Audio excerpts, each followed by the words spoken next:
noite, segunda-feira, boa noite em Angola e boa tarde no Brasil.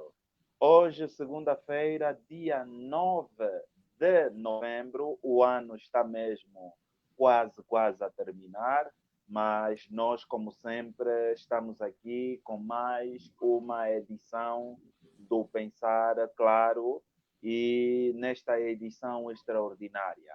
É um prazer, como sempre, estar aqui convosco a estas horas, neste lugar, e para falar de mais um tema bastante interessante, de um tema que certamente você está curioso em aprender, em ouvir. Hoje vamos falar como educar os filhos em tempos adversos.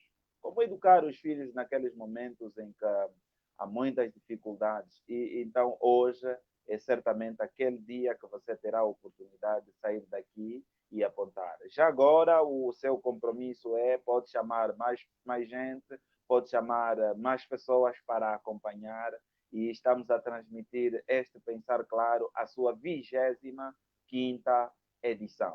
Por isso, da minha parte, é sempre um prazer enorme estar aqui convosco.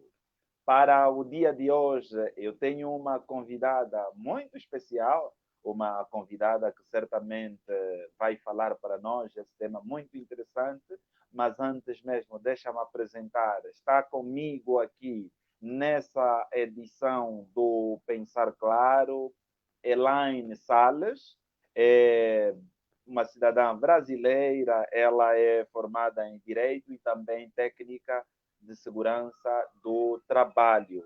Ela fala para nós a partir do Rio de Janeiro, por isso, Elaine, boa noite, seja bem-vinda a essa edição do Pensar Claro. A Elaine tem o seu microfone desligado, tem o seu microfone Boa desligado. Noite, boa noite. Boa noite para Angola, boa tarde para o Brasil, né? Exatamente. Boa noite Prazer para estar Angola aqui. e boa tarde aí para o Brasil. Isso. Aí Então, há muito sol, com vocês. por estas horas. Há muito Sim, sol. estamos no final da tarde. Só no final da tarde. Certamente nós aqui já pudemos, Isso.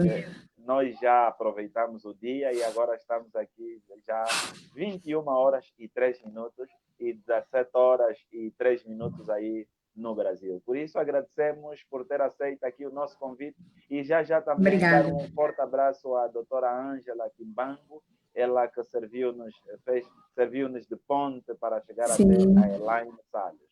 Elaine Salles, então, boa noite, está a falar para o povo de Angola. Quero saudar aqui especialmente os angolanos, africanos em particular.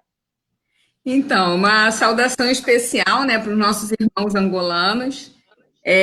Eu costumo dizer que todo brasileiro ele é um pouco angolano também, né? Nós somos todos, né, da mesma árvore genealógica, né, de vários irmãos africanos.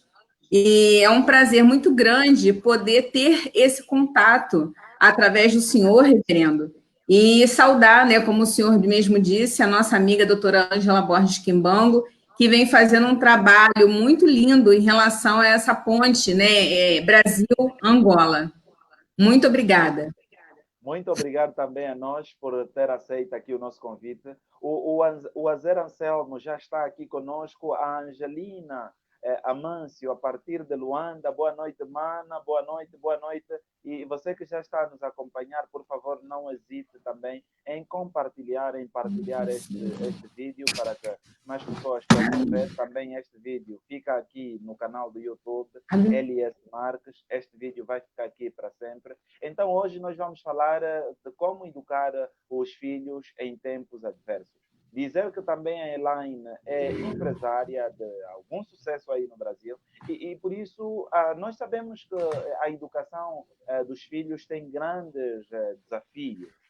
Sabemos que os pais assumem uma responsabilidade muito grande para com os filhos, os pais têm várias responsabilidades e, aliás, tem-se dito na área da própria sociologia que a família desempenha o papel, a questão da socialização primária. Por isso, começar já assim em gesto de introdução. Elaine, como ser mãe, já que é mãe também, como ser mãe e empresária ao mesmo tempo? É difícil? É fácil? Quais são as dificuldades que tem passado? Boa noite. Boa noite, boa tarde também. Então, sobre ser mãe, né? Me parece que a sociedade ela romantiza muito essa questão da maternidade, né? Ela coloca para as pessoas uma condição de beleza, de ternura, de amor, né? E isso é também, né? Não deixa de ser. Mas eu sempre trabalhei, né, desde muito jovem, tive meu filho já numa idade avançada, tive meu filho aos 33 anos, e, e sobre ser mãe e ser profissional, né, eu costumo dizer que são duas atividades muito diferentes e muito concorrentes, né? Essas atividades elas concorrem demais. E a gente, aqui no Brasil, acredito que em diversos países também, as mães recebem uma cobrança da sociedade muito grande, né? Porque hoje em dia as mulheres ainda têm um papel muito importante na vida das crianças e somente a mulher, né? A gente vem passando por transformações na sociedade, os homens vêm entrando nessa atuação também, mas ainda temos uma cobrança muito grande em relação à mulher, né, com relação à maternidade. E eu tenho para dizer assim, hoje ser empresária e ser mãe, para mim hoje é melhor do que ser uma trabalhadora com horários fixos, ter que cumprir os horários, sair de dentro de casa, porque hoje eu tenho o privilégio de trabalhar também em casa, né? A maior parte do meu horário é dentro da minha casa. E até essa atividade que eu desenvolvo hoje na área de gastronomia foi uma atividade que veio por conta da necessidade de subsistência mesmo como mãe, né? De fazer meu papel de mantenedora da casa. Então, esse papel de mãe, ele para mim, é o impulsionador da minha atividade de empresária.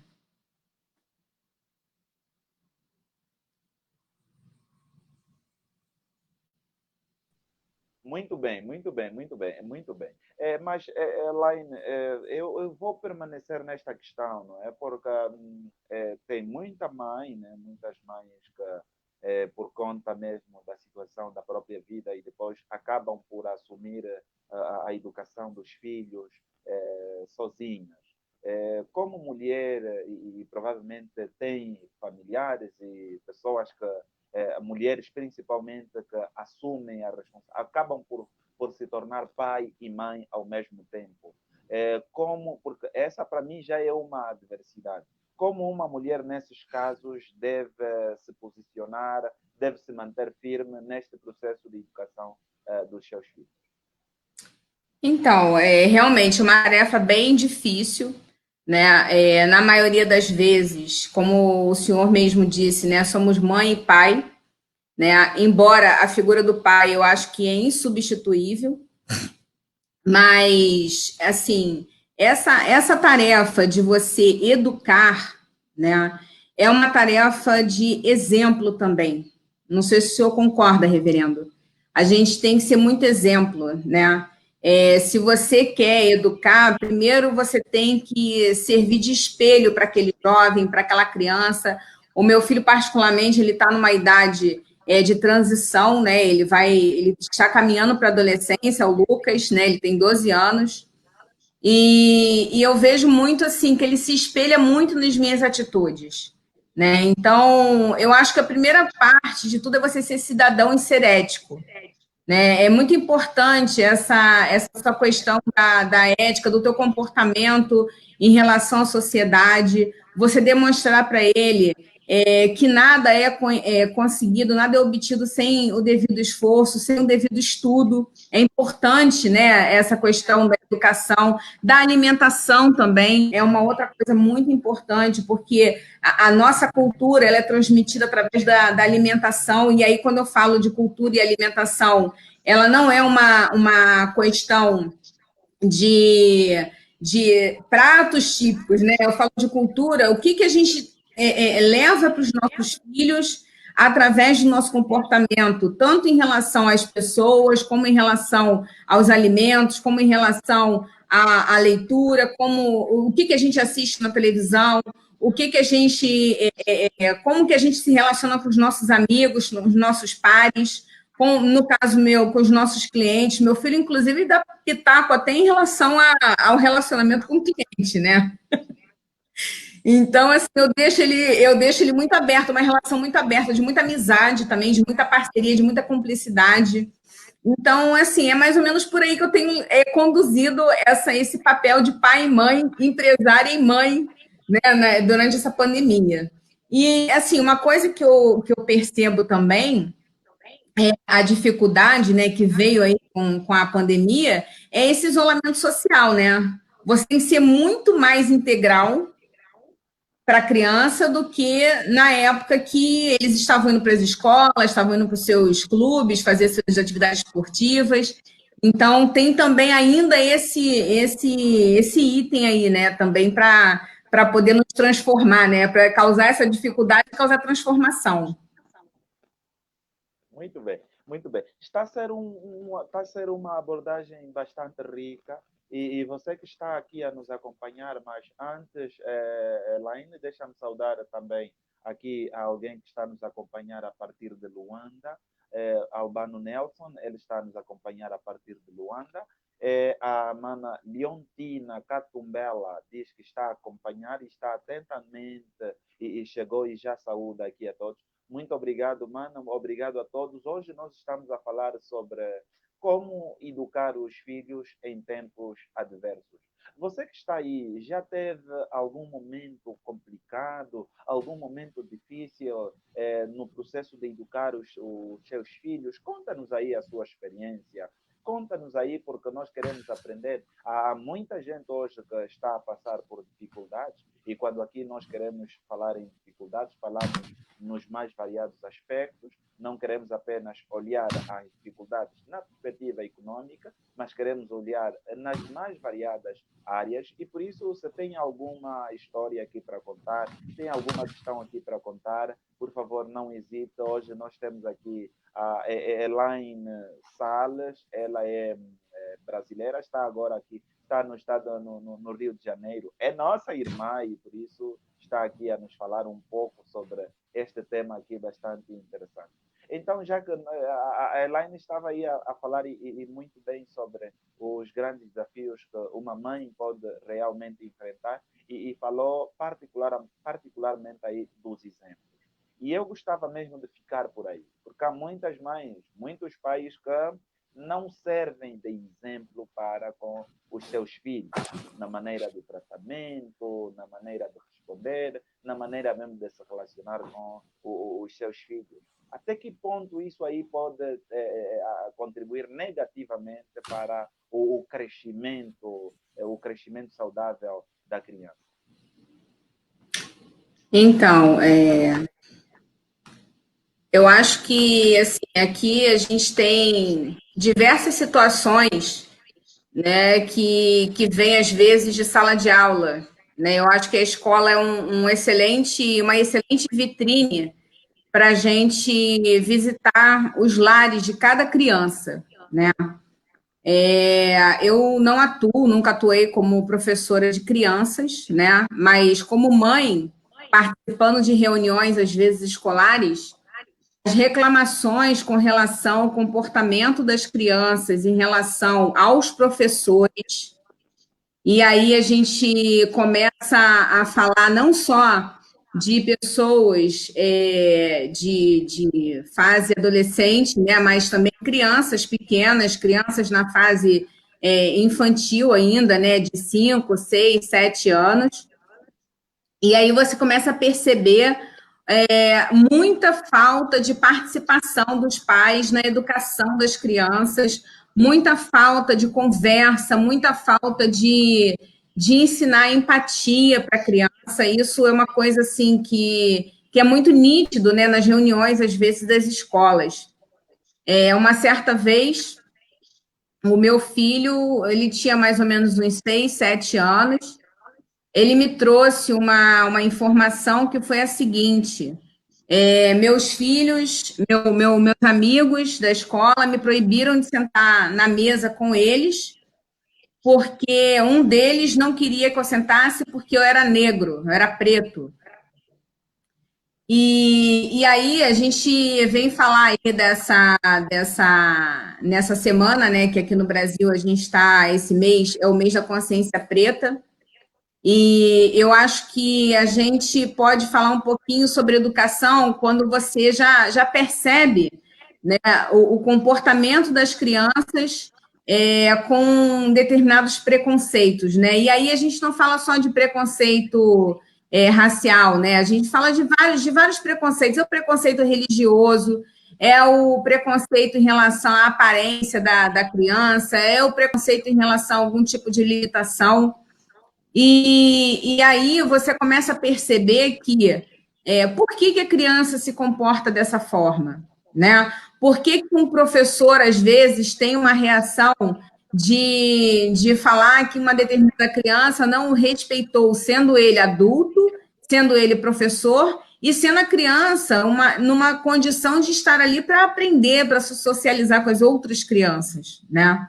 Então, você começa a perceber que a escola ela já traz uma radiografia de como é que essa criança é criada e de como é que essa criança ela é treinada, né? Porque o lar eu considero o lar de uma criança um local de treinamento, né? É um local onde a criança vai aprender valores, é onde a criança vai aprender como tratar o próximo, como tratar os mais velhos, e você começa a perceber que dentro da escola, essa vitrine ela se mostra totalmente adversa. Você percebe crianças extremamente mal educadas, crianças extremamente preconceituosas, crianças extremamente intolerantes, que não têm o tempo para agir, o tempo de resposta, e elas trazem isso de casa, né? E nós estamos passando por momentos onde nós precisamos, cada vez mais, ensinar a criança a lidar com o diferente, ensinar a criança a respeitar os mais velhos. É uma coisa também que a gente tem, que eu percebo muito, né, que eu ouço muito, essa questão da falta de respeito com os mais velhos, né? Eu não sei como é aí em Angola, Lúcio, mas aqui no Brasil eu tenho percebido um distanciamento muito grande desse respeito aos mais velhos, né? Você Aqui também, essa é a realidade. Essa realidade aqui é muito. sabe? E eu fico muito preocupada com isso, né? Porque os nossos mais velhos, seja lá ele quem for, é importante que a criança saiba respeitar esse adulto, esse avô, esse avó, né? Ter educação, existem boas regras sociais de você ceder o lugar. Esses dias eu estava num transporte público do metrô aqui no Rio de Janeiro, e aí tinha uma mãe, né, com uma criança bem pequena, que cabia bem no colo dela, e entrou um idoso, eles estavam no assento preferencial, e a mãe orientou a criança a fingir que estava dormindo, né, fazer um teatro ali, uma encenação de que estava dormindo para não ceder o lugar. Então, você começa a perceber que vem de casa um cidadão mal educado, um cidadão que não sabe respeitar as regras de boa convivência em determinados espaços coletivos. E uma outra coisa também que eu acho importante é essa questão da coletividade, né? Esse respeito ao coletivo, né? Que é uma coisa que eu acho que vem se perdendo, reverendo. Vem se perdendo esse senso do bem comum, esse senso do que é bom para a coletividade. Eu acho também que é uma coisa que vem se perdendo por conta da presença da internet, dos aparelhos de celular, dos joguinhos, que cada dia mais substituem a convivência com outros seres humanos iguais, né? As pessoas já não se comunicam tanto, já não trocam tanto, e eu percebo que tem responsáveis que gostam, né, dessa situação, né, de deixar a criança, às vezes, lá no quartinho dela, no celular, jogando, ou numa rede social, às vezes nem fiscaliza o que a criança está vendo, E esse ser humano, quando ele precisar sair em sociedade, conviver com outros seres humanos, como é que ele vai ser? Eu tenho uma preocupação muito grande com isso, sabe? Agora, durante a pandemia, infelizmente, as aulas são online, né? A criança não tem contato com o professor, não tem contato com os coleguinhas do colégio. Mas eu vejo crianças, às vezes, de 2 anos, viciada em celular. Que tipo de comunicação oral, que tipo de comunicação de afeto, né, de gestual essa criança vai ter para conviver em sociedade? Eu fico muito preocupada com isso. E, de facto, esta situação preocupa-nos a todos. E você que é pai, você que é mãe, que está a nos acompanhar nesta noite aqui em Angola, 21 horas aqui em Angola e 17 horas, 21 minutos no Brasil, nós estamos a falar sobre como educar os filhos em tempos adversos. É minha convidada, Elaine Salles. Elaine Salles é uma empresária brasileira e ela fala-nos efetivamente tanto na primeira pessoa e também porque lida muito com casos de família. Temos muita gente aqui a nos acompanhar. A doutora Marlene Messele. Boa noite, estou ligada ao debate. É um tema atual, diz ela. Muito obrigado, doutora. Obrigado pela sua presença. O Leonardo Santiago prestigiando minha amiga Elaine. Muito obrigado, Santiago, também pela sua presença aqui. A mana Ariadne Floriano. Boa noite, família cristã. Boa noite e boa tarde também. Boa tarde. Leonardo Santiago está aqui conosco. O Elder Abel, ele que já é uma presença aqui quase que habitual, acompanhando atentamente a partir do Kwanza Sul. Muito obrigado, Elder Abel. Elaine, vamos olhar um pouco para a questão financeira. Será que a ausência de recursos financeiros influencia na questão da educação das crianças? Com certeza, reverendo. Hoje nós percebemos, né, muita ausência também por conta dessas dificuldades, né? Muitas mães, muitos pais, mas vou falar como mãe, às vezes precisam, né, não tem outra alternativa, precisam deixar os seus filhos com outras pessoas que não são, às vezes, da família, para poder buscar, né, a subsistência, né? E aí, mais uma vez, a gente começa a perceber que a falta de recursos, ela influencia diretamente na formação desse cidadão, né? Muitas vezes falta ali uma boa condição de alimentação, falta ali um bom acesso a uma boa educação, porque, infelizmente, aqui no Brasil, nós temos uma deficiência muito grande em relação ao ensino público, e à saúde pública também. Acredito que em Angola vocês tenham também os mesmos problemas. Assim, essa criança, em diversas situações aqui no Brasil, elas sofrem uma condição, às vezes, de abandono, né, mas não um abandono premeditado, mas um abandono, às vezes, até necessário, né? Elas são pequenas, às vezes você vê famílias com uma criança de 12 anos que cuida de mais 2, 3 irmãos menores, e essa criança, ela já vai ter um outro tipo de problema, né? Que não é aquele problema que a gente acabou de falar, que é o do celular, mas ela não vai ter acesso a coisas que a criança de 12 anos deveria ter, né? E aí, como é que fica a educação dessa pessoa? Né? Ela vai chegar aos 18 anos de idade, provavelmente sem uma formação mínima escolar, sem ter tido uma alimentação mínima, né, para poder ter um desenvolvimento saudável, não vai ter tido contato com determinados tipos de práticas esportivas, e aí essa ausência do pai e da mãe, né, que infelizmente se faz necessária, por conta da situação dela, né, por conta da situação econômica, E ainda tem um outro agravante, né, reverendo? Nós temos um afastamento do núcleo familiar esse núcleo familiar ausente, ele é substituído, às vezes, por mais influências, né? Por situações, às vezes, que coloca até em risco a saúde, a integridade física dessa criança. E aí a gente começa a falar de outros assuntos, né? Que eu acho que não é bem esse o nosso foco aqui, mas as crianças que ficam vulneráveis, né? Por ausência do pai e da mãe, e ficam vulneráveis a toda sorte, né? A questão da criminalidade, dos abusos sexuais também. A criança que ela não tem a presença do pai, da mãe, ou de uma pessoa que a ame de verdade, né? Que cuide dela de verdade, que seja presente, essa criança ela está vulnerável a qualquer coisa que o mundo tem para oferecer de ruim para uma criança, né?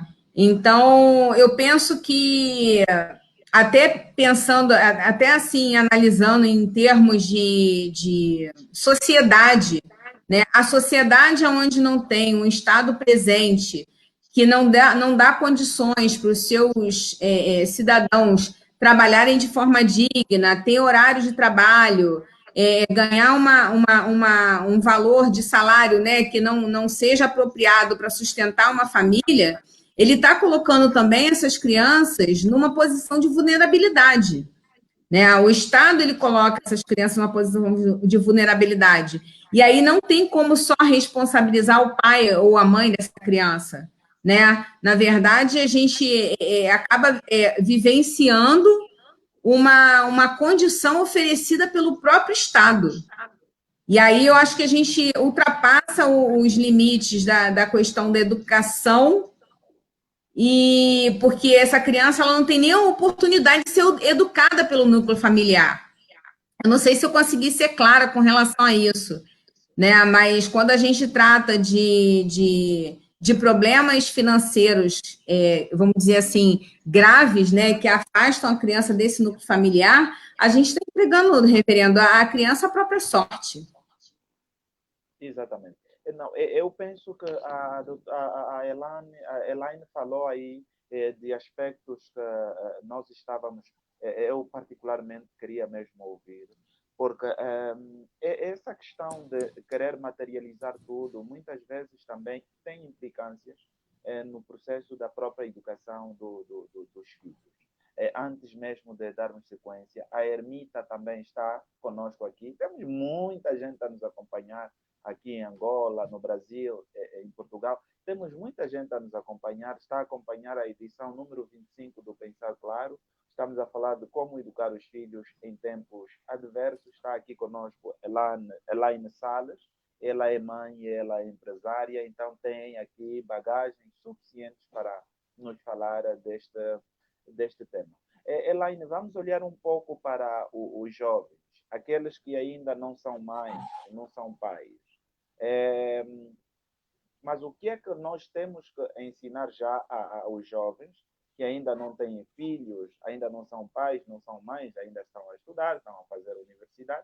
O que é que nós temos que informar agora a eles nesta fase? Porque aqui também estamos a preparar os futuros pais. O que é que eles devem saber? Quais são as dificuldades? Quais são as situações que devem já saber para que a educação dos filhos seja feita sem grandes problemas?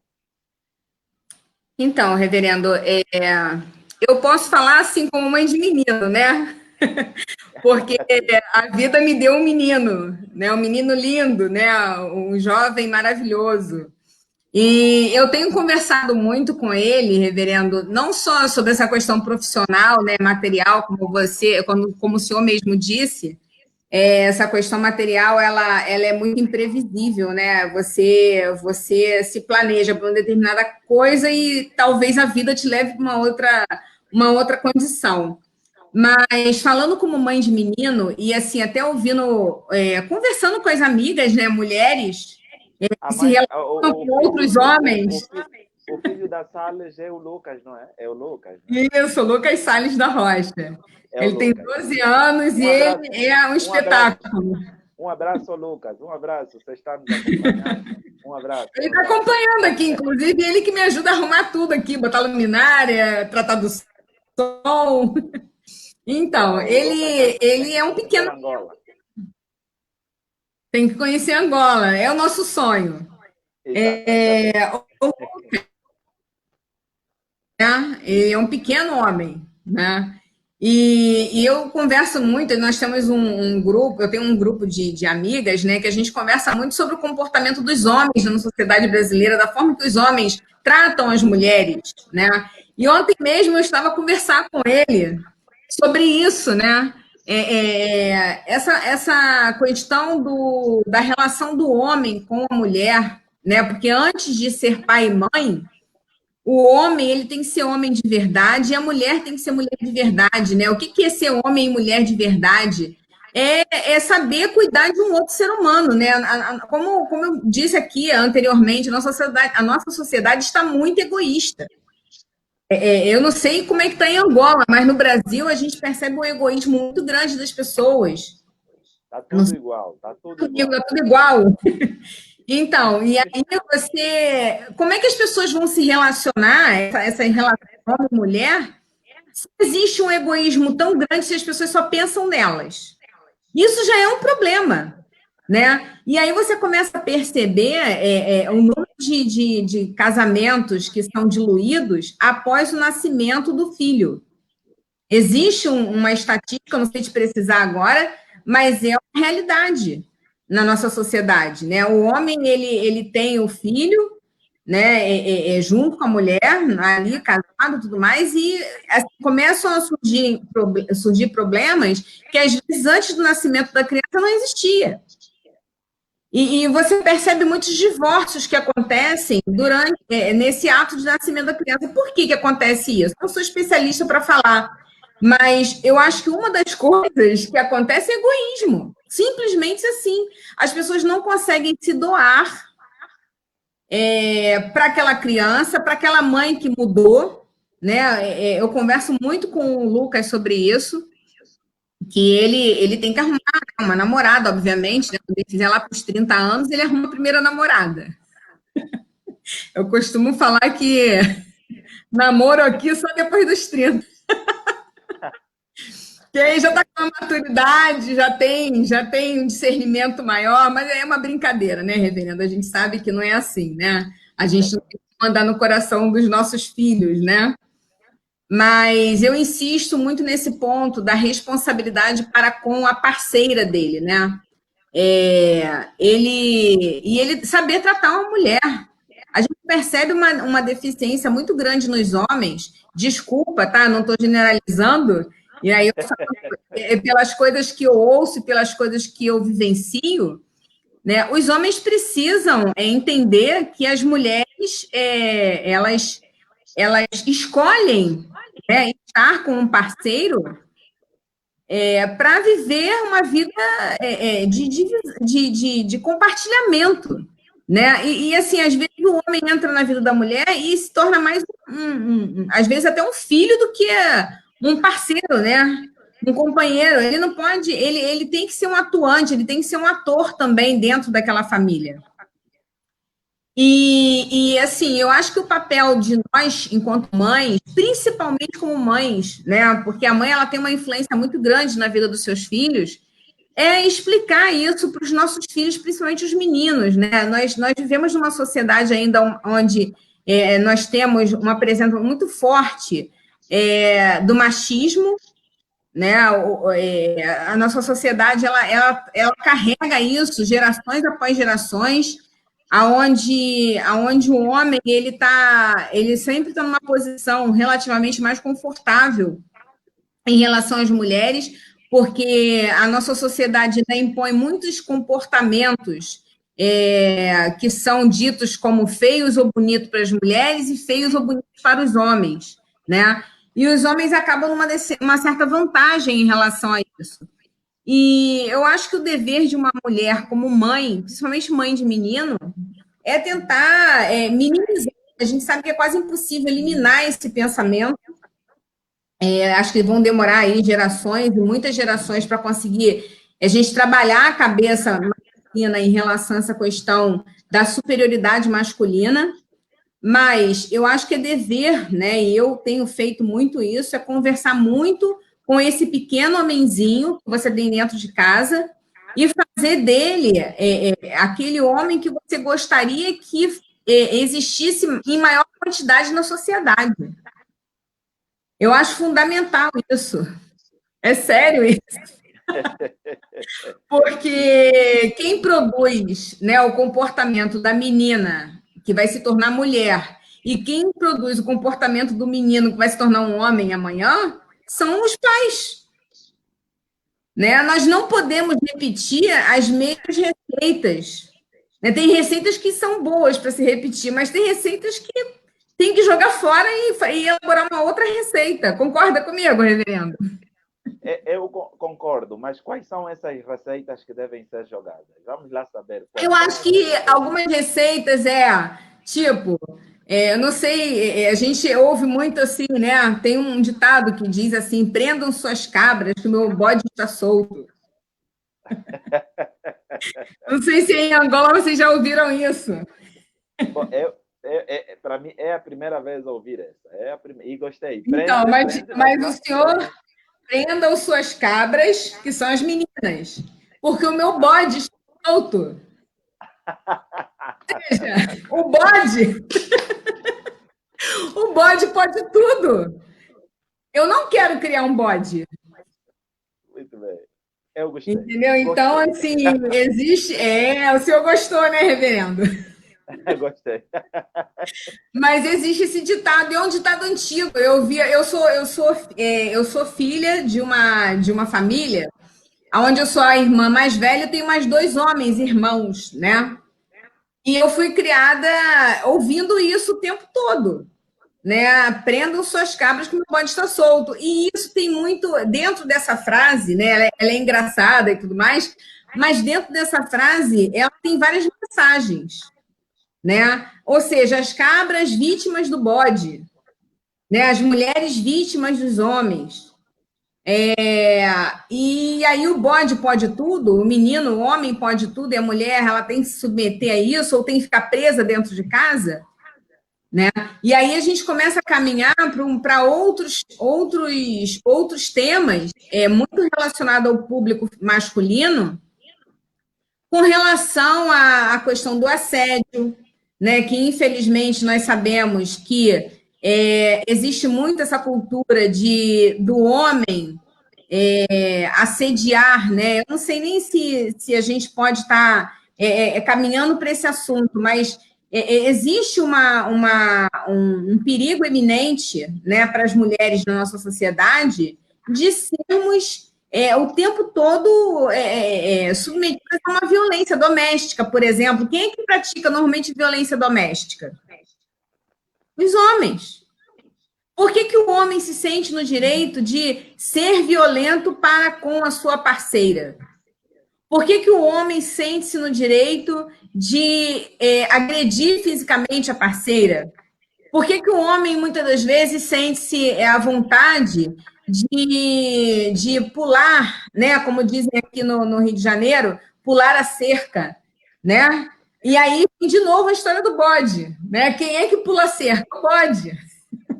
Prendam As suas suas cabras, que cabras. o meu bode está solto. Meu Meu filho bode. nunca vai ser um bode. Marcou-me, Se marcou-me, depender de marcou-me. mim, se depender de mim, a minha educação não será para que ele seja um bode. Exatamente. Mas é isso. Permita-me aqui rapidamente ler alguns comentários que Sim. caíram aqui. O Leonardo Santiago faz aqui um comentário muito interessante e tenho que Meu partilhar amigo aqui. Leonardo, meu Oh, amigo. Leonardo, um forte abraço aí, Leonardo. Vem conhecer Angola, vem conhecer. Então, deixa-me aqui dizer, o Leonardo diz, o Estado deveria dar condições, e eu aqui estou mesmo a sublinhar a palavra, o Estado deveria dar condições para que os pais criem bem os filhos. Dar educação, lazer e providenciar creches para que os pais possam trabalhar. Muito bem, essa é uma ideia que fica. O Lucas também, afinal, está aqui o Lucas, o filho da Elaine. Lucas, boa noite, boa tarde aí. Lucas diz que concorda e o Leonardo diz que ele está online. Exatamente. A mana Nina Sombreiro, a mãe Nina a partir daqui de Angola. Boa noite, mãe Nina. Boa noite, obrigado por estar aqui ligada. A mana Idelberta Malanga também já está aqui conectada e ela diz o seguinte: o homem pode tudo e a mulher pode nada. Triste realidade. É isso mesmo que ela diz. Leonardo Santiago diz que é o conceito de que a mulher sempre é culpada pela violência que ela sofre. Caso típico, o estupro de Mariana Ferrer. Esta é a ideia. E o Lucas Salles também concorda aqui. O saudar também o escritor recôndito, poeta Chiwal, boa noite, boa noite, boa noite.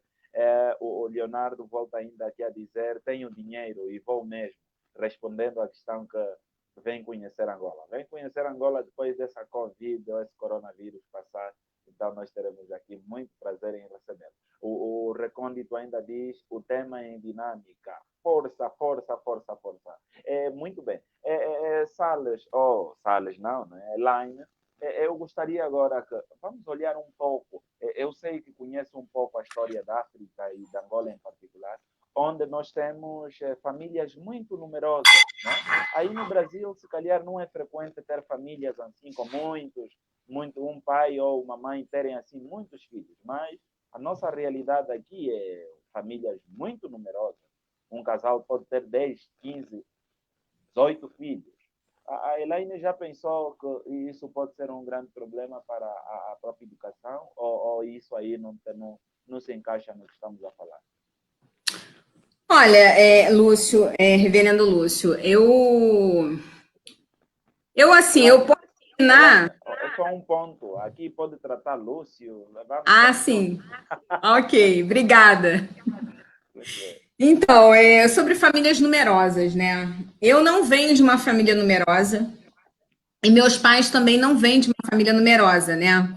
A região da qual nós somos da região sudeste, né? Onde ficam ali as duas grandes capitais, né, do Brasil, que é São Paulo e Rio de Janeiro. Tem regiões ainda, Lúcio, que existem condições de muitos filhos ainda, né? Eu recentemente conheci uma pessoa que, que vem de uma família, queria até mandar um abraço, não sei se ele está nos assistindo, é o chefe Jorge Lessa, né, que tem me ajudado bastante no trabalho aí com a Flor do Sol Gastronomia, né, que é a minha empresa. E ele vem de uma família numerosa, né? Se eu não me engano, são 4 homens e 3 mulheres, ou seja, 7 filhos. Para mim, isso é uma família numerosa, né? 7 filhos, eles são da região de Nova Iguaçu, São João de Meriti, que é uma região metropolitana no interior do estado, né, do Rio de Janeiro, mas muito próxima à capital. E esses dias nós estávamos conversando sobre essa questão das famílias numerosas, né? Ele me contou que o pai dele faleceu, eles eram jovens ainda, e que a mãe teve que sair, né, de dentro de casa para poder trabalhar. Se eu não me engano, foi alguma coisa assim. Mas o fato é que, independente dessa história, né, que ele me contou, são pessoas extremamente educadas, são pessoas muito trabalhadoras, honestas, que têm lá, cada um tem a sua vida profissional, né? Então, eu não acredito que uma família numerosa possa impactar de forma negativa na educação dos filhos. Eu até acredito que uma família numerosa, ela construa pessoas mais altruístas, com mais empatia, porque você tem que conviver com seus irmãos, você vai ter que dividir de qualquer forma. É bem diferente de uma família onde tem um filho único, né? Que essa criança, ela não tem que dividir nada dentro de casa, tudo é para ela, né? Um filho único, ele tem essa particularidade, né? Um casal aí com um filho só, ou até que seja dois filhos, cada um às vezes no seu quarto. Claro que a gente está falando de uma realidade econômica nesse nível, né? De cada um ter as suas coisas. Então, assim, eu não acredito que uma família numerosa ela impacte diretamente na educação das pessoas, muito pelo contrário. Eu acho que pessoas que vêm de famílias numerosas, elas são pessoas muito mais fáceis, às vezes, de se lidar. São pessoas que, se teve uma presença ali do pai e da mãe junto, ou da mãe ou do pai, enfim, ela teve esse acolhimento no núcleo familiar, independente do número de filhos, essa pessoa ela tende a ser uma pessoa mais fácil de lidar em sociedade, acredito eu. Devido às experiências que eu tenho de pessoas que têm muitos filhos, né?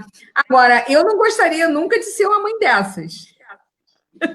Por quê? Por quê? Por Eu quê? acho que eu não conseguiria administrar. Eu acho que eu não conseguiria administrar tantas crianças sob a minha responsabilidade, né? Um só já é bem difícil, né? Imagina dois, três, 10, né?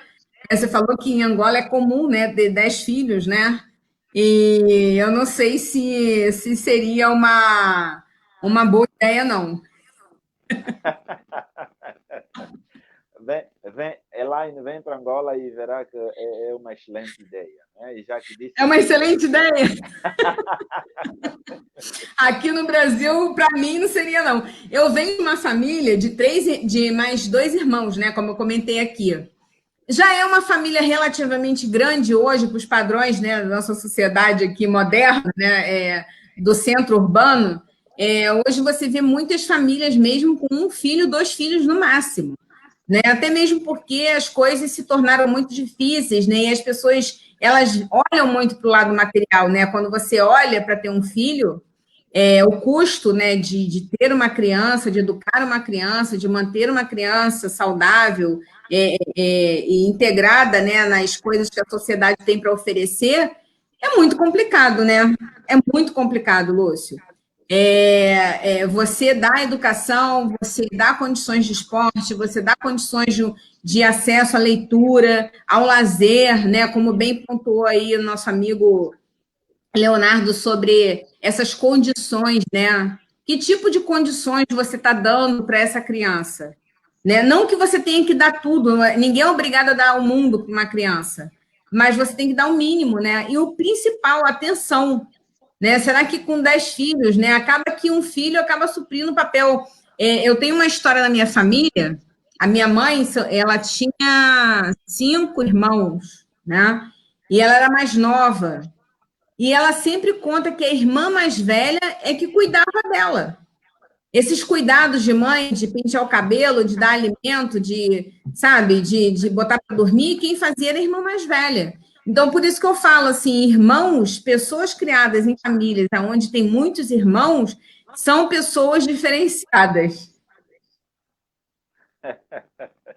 muito bem, muito bem. Ficaram aqui essas ideias e uma das coisas que gostei mesmo é que o facto da família ser numerosa não tem assim grande influência. E, aliás, é ali onde se cultiva o espírito de comunidade, o altruísmo e o sentimento de partilha. E hoje a sociedade tornou-se cada vez mais egoísta.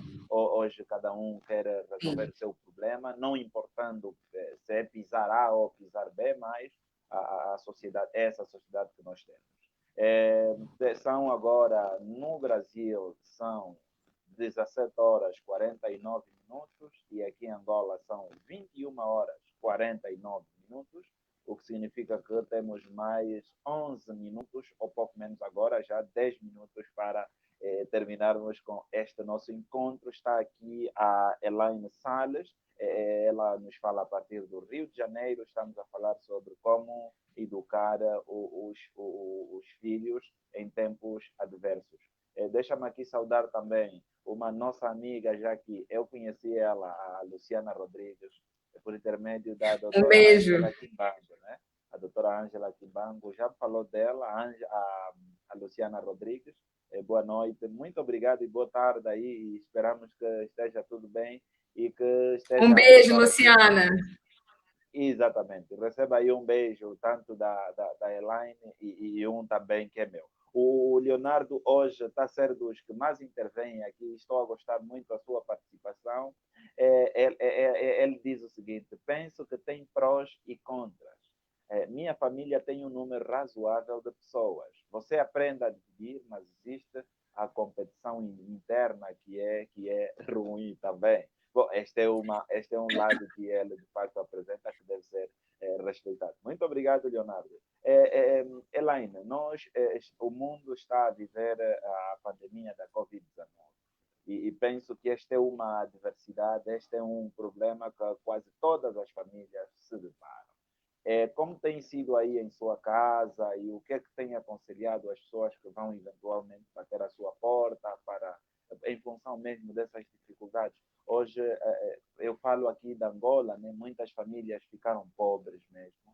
Há famílias que tinham uma refeição por dia, agora têm nenhuma refeição por dia. Há famílias que tinham 3 refeições por dia, agora têm 2 ou mesmo uma refeição por dia. Então, isso aqui é uma grande adversidade. Como contornar estes problemas aí? E agora também gostaria que colocasse aqui o seu espírito de empresária, né? Para ver se as famílias que perdem os seus empregos, como empreender para, portanto, educar os seus filhos. Então, Lúcio, primeiro falando um pouquinho como foi a pandemia, né? O início da pandemia na minha casa, né? Foi bem complicado porque eu, como dona de casa, como mãe, precisava sair à rua para ir ao mercado, né? E já tinha, né, esse meu negócio. Para mim foi bom porque com essa questão das pessoas estarem em casa, o consumo de comidas por encomenda para consumir dentro de casa aumentou, né? Então, para mim foi muito bom. Mas eu tive que cuidar muito, ficar muito atento ao comportamento do meu filho, né? Porque qualquer tipo de comportamento muito radical, ele traz sequelas psicológicas, né? E aí eu comecei a evitar um pouco a questão do telejornalismo dentro de casa, né?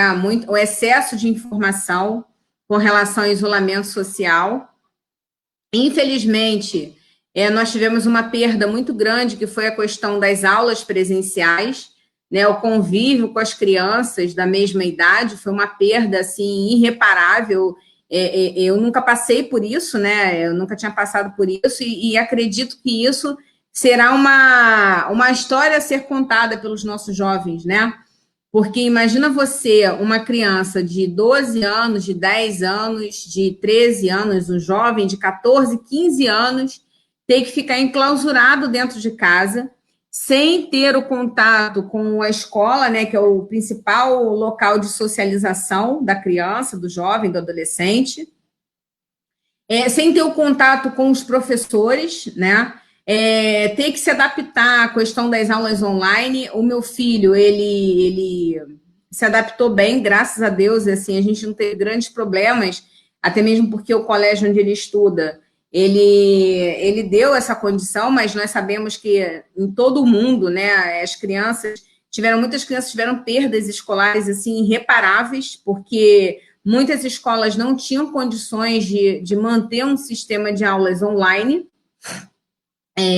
de qualidade, então perdeu-se muito conteúdo, e sem contar essa administração do tempo, né? A criança acorda, ela senta numa mesinha no quarto dela, quando liga o computador, fica ali até mais ou menos meio-dia almoça, senta no computador de novo para poder fazer as tarefas que ficaram daquele dia do colégio, e sempre sozinha, né? Isso foi uma coisa assim que me perturbou muito no início da pandemia, essa situação do isolamento social da criança, né, que foi muito mais perigoso para a saúde mental da criança, porque nós sabemos que em determinadas idades as crianças não têm muito esse hábito de ligar um para o outro, né, de saber como é que tá, como é que você tá. Isso é coisa, o adulto ele faz mais isso, né? As pessoas mais velhas um pouco, né,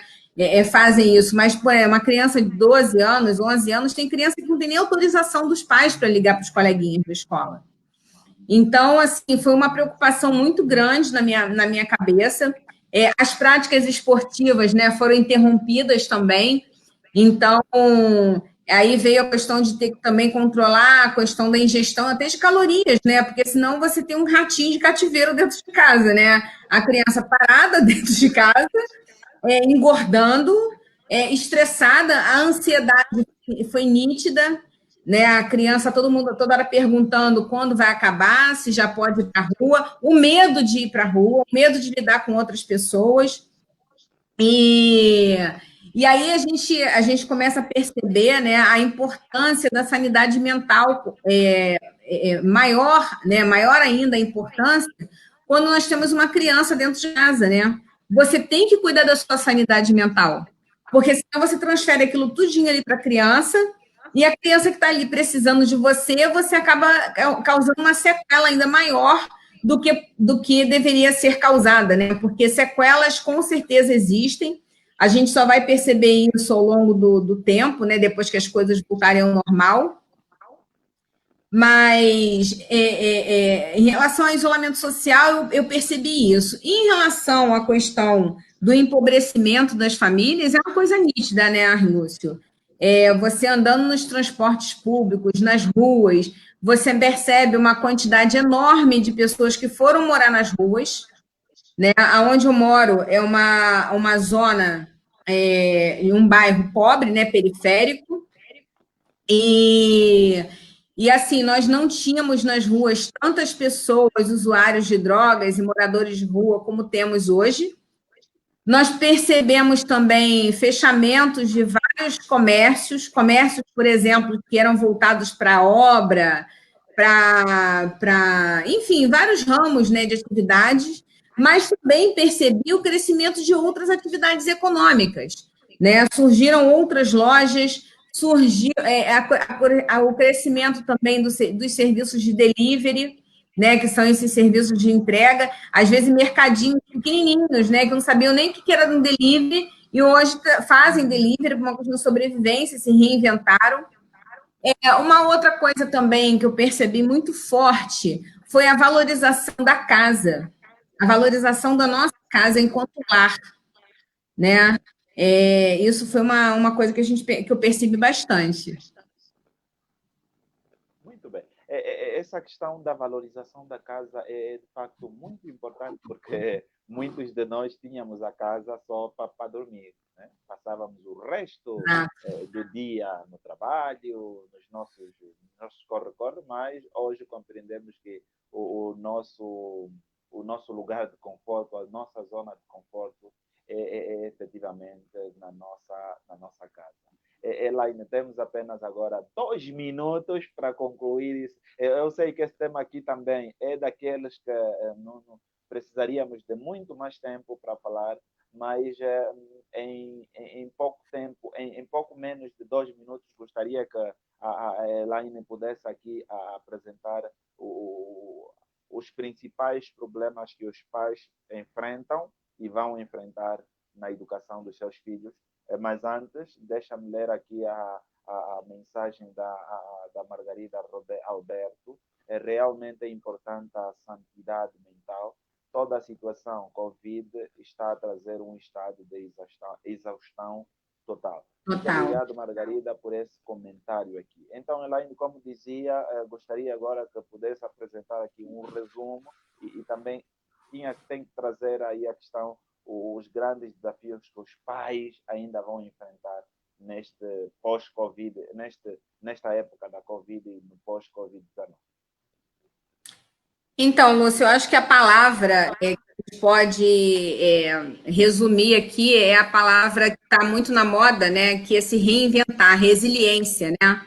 A palavra resiliência e reinvenção, né?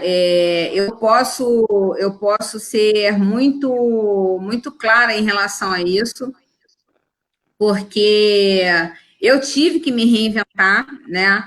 Eu me encontrei numa condição de não ter um emprego de carteira assinada, né? Que a vida inteira eu sempre trabalhei de carteira assinada, resolvi mudar a minha vida completamente e tive que encontrar uma solução para continuar mantendo a minha casa, manter meu filho e continuar dando a educação que eu acho justa e correta.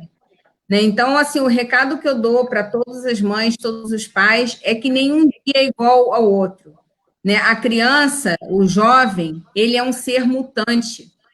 Ele não é todo dia a mesma coisa, né? E a principal responsabilidade nossa, enquanto mães, principalmente mães, né, é reconhecer aquele ser humano que está ali, que não é um bebê, que ele não é uma pessoa, que não é um ser pensante, ele é pensante sim, e é importantíssimo, né? A gente respeitar esse ser humano que hoje é uma criança que vai ser para sempre o nosso filho, né? Então, reconhecer esse ser humano, cuidar dele enquanto pessoa, né? Quem é essa pessoa que está aí? Quem é essa pessoinha que está aí perto de você, né? Seu filho, sua filha, né? Pense que ele vai enfrentar o mundo, né? Ele não vai ficar o tempo todo dentro da casinha, né? Junto com você.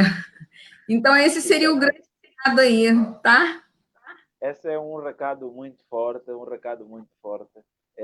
Como disse no início e bem há pouco tempo também, este tema aqui não se esgota e por isso passamos agora de 1 hora e nós temos que concluir, temos que terminar, mas Sim. dizer a todos aqueles que nos acompanharam que este vídeo vai estar no meu canal do YouTube, então você também ajuda lá a crescer este nosso canal no YouTube, LS Marcos. LS Marcos.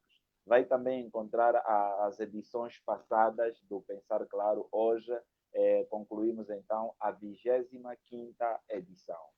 Muito Elaine obrigada. Salles, muito obrigado por ter aceito o nosso Obrigada a convite. você. Obrigado também, Elaine. Obrigada.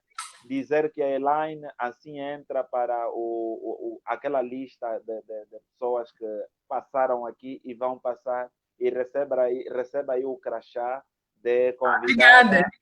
convidada residente aqui. Muito Então, nós obrigada. vamos incomodar sempre aí, vamos incomodar. E um forte abraço também ao Lucas e toda a gente aí do Brasil que nos acompanhou, como agora a Nádia Pinto, diz que com cuidar Um com beijo, os Nádia Pinto. Um grande beijo para você, minha amiga. Exata. Beijo também para ela e também um forte abraço a Margarida Alberto, ao Leonardo Santiago, que disse que quando tiver dinheiro certamente estará aqui. Obrigado mesmo a todos aqueles que nos acompanharam. Eu peço a Elaine para ficar por enquanto aí. Por enquanto aí, vamos tomar um chá de 1 minuto lá no nosso off. Obrigado a todos vocês que nos acompanharam nesta edição número 25 do Pensar Claro. Foi um prazer enorme ter-vos aqui. Não esqueça de dar um like na nossa página, aqui, dar um like lá no nosso canal do YouTube. Chega lá, LS Marques, dá lá um like ou um gosto e para que o canal também possa crescer. Próxima segunda-feira voltaremos aqui às mesmas horas, 17 horas no Brasil, 21 horas em Angola, aqui no seu Pensar Claro. E você sabe que o segredo de falar claro está no pensar claro. Um forte abraço, um forte beijo, estamos juntos. Até a próxima semana. Continuem a cuidar dos vossos filhos, protejam-se, porque a Covid-19 é real. Um até já.